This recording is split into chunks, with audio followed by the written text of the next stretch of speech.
overcoming challenges, creating solutions. These professionals are cleaning superheroes. My name is Lynn Krafft. I've been in the building service contracting field for over 40 years. Started back in 1971, run a company called Krafft Cleaning Service. We had an incident a couple of years ago. I was in the office when the phone call came in. One of the companies that we'd work for wanted us to cancel right then. Get your people out of here tonight. In this instance, however, I heard the conversation enough to understand that they were complaining about a dust issue that didn't seem right. I knew the people we had in the building. They were not slackers, incompetents. So I got this thing in my mind, I'm not going to take this lying down. It's an office manager. What am I going to do about that? I called the building manager after I'd talked to my people to find out what was going on. Because if you're truly not doing the job, you deserve to get booted out. But if you're really working at it, that's another issue. So I spoke with them, and we got down to the point of saying, well, all right, let's hold on for a little bit longer and try to analyze what is going on. Because I assured them, if you have this serious dust issue, swapping out cleaners isn't going to solve the problem. You've got to find out where the dust is all coming from, what's behind it.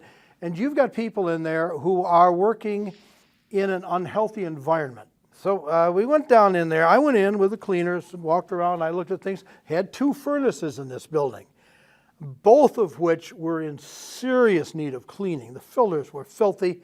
The air ducts, you could see in the grills on the floor where the heat came out, that just dust and garbage all over the place. This stuff's getting circulated, fine dust all over.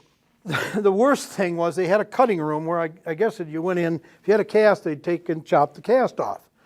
I think little saws or something they use for that creates all sorts of dust. Here's an air intake up here for the furnace in this room that could conceivably be filled with fine dust. So I wrote all this up in a report and I sent it, I left it with them over there. And the result is they got somebody to service the filters in the furnace and do what they had to do there. And they responded to a few other things. In fact, one of the areas, which was so dusty and everything, big old shag carpet, and they got rid of that, put in something that would put the dust and stuff where you could get to it with a vacuum and release it. They made some changes in there as a result of the desire, I guess, to help their own people have a more comfortable workplace. Now, for conclusions on this, number one, we probably could have gone to a morning service so that all the stuff that accumulated all night was gone first thing in the morning, but that didn't seem to be on the plate. So what we recommended was really that participatory thing where they would work with us and we would work with them and try to resolve the problem. And it worked out. We still have that contract. It's still fine. They still have certain dust issues, but they're aware of what they are. And they're also aware of some of these contributing factors. So in all of this, cleaners need to be a little more proactive. I think that's a good lesson to be learned.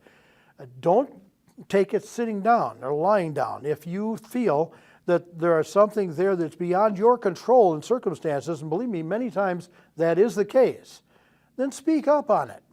There's another thing that comes to my mind, though, too. In the industry, we're well known for working according to specifications. Like Monday, you wash your hair, Tuesday, you dry your nails, you know, that type of frequency thing.